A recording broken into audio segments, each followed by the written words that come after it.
Welcome back. Tomorrow we're going to be celebrating Independence Day, and while most traditionally light fireworks, some people shoot celebratory gunfire. In case you didn't know, it's not allowed in our city. And if you're caught, you could face thousands in fines and even jail time if someone is injured by the bullet. The consequences could be even worse, even deadly. To talk more about safe and responsible gun ownership, I'm joined by Director of Women's Outreach for Gun Owners of America, Antonia. Good morning. I know this is a topic that is near and dear to my heart. Growing up with guns, it's an ongoing conversation, a safety concern. Tell us, what does it actually mean to you when we say, I am a responsible gun owner? Because I think it means different things to different people. What does it actually mean?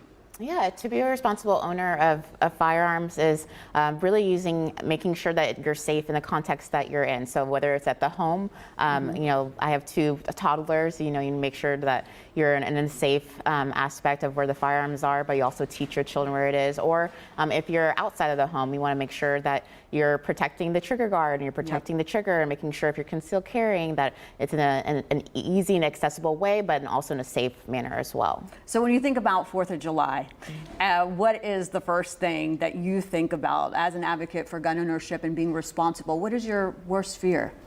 Oh, well, I think the most important thing is that we remember as firearm owners and enthusiasts and also people who protect the Second Amendment is that we want to endorse and ensure safe firearm ownership, right? So we want to make sure there's a line between, promoting safety when it comes to gun ownership, but also promoting making sure that people who are responsible with guns are doing it in a safe manner. So that means, of course, particularly on 4th of July, we're not pulling the trigger and, bring it to the air and putting it in a unsafe direction. We're putting it in regards to celebration, going to the range, making sure that we're using it in a safe direction and pulling the trigger, making sure we know what's behind the target. So of course, we're not using a firearm to celebrate, putting our finger on the trigger and pulling the trigger and making sure that the round goes in the air for a celebration. We're doing it at a range and having fun on a gun range. Yeah, because I actually do know people that live in neighborhoods where that happens, and they're like on New Year's and on holidays, they leave the neighborhood because they're just really scared. Yeah. And I know that you have that range training day. Tell me about that and how that helps ease the fear of the community as they're learning to be responsible with guns. Yeah, so we're doing a women's only, led by women, promoted by women. It's a women only training that we're having at BTO Range and Training Center in Conroe, Texas. So not too far from here, but it's going to be July 6th from 9 a.m. to 3 p.m. and it's only $20. So we're doing it. That's a good cost. Yeah, we're trying to do it as cost. We're trying to eliminate any cost prohibitive aspect of firearm training and promoting safety. We want to make sure that women know that they can be empowered and how they can do that through firearm ownership and doing it in a safe way, and also getting them to be active and promoting for their safe rights as well. So since you work with women and guns, and maybe a woman comes to you and they're not familiar with guns, maybe they weren't raised around them, talk to me about how it goes from fear, because you're probably going to be fear if you've never touched a gun or been taught, to being empowered. What does that journey look like for you as an advocate for safe gun ownership?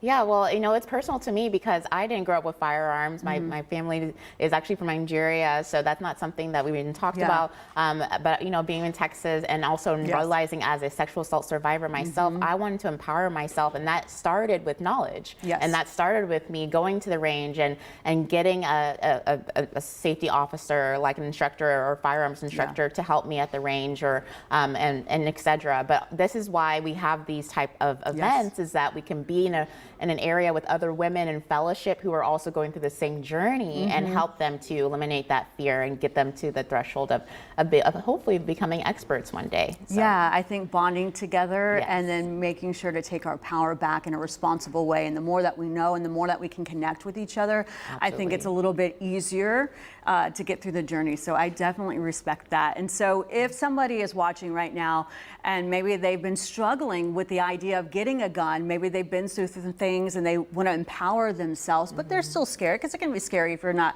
used to being around guns. What would you tell that person to come to you, and when would they need to register by? So we are already almost actually capacity right now. We're almost at 100 people. So if you want to join our event this Saturday, please go and get registered today. It's only $20. We also add childcare costs nice. as well. So we're reimbursed that. We want to make sure any woman who wants to know about firearm ownership is able to do so. So do that as soon as possible. It's going to be this Saturday, but you're welcome to still come if you can come on Saturday as well. Well, thank you so much. Thank you for breaking it down for us, and thank you so much for sharing your story. We appreciate it. Again, it's going to be this Saturday at 9 a.m.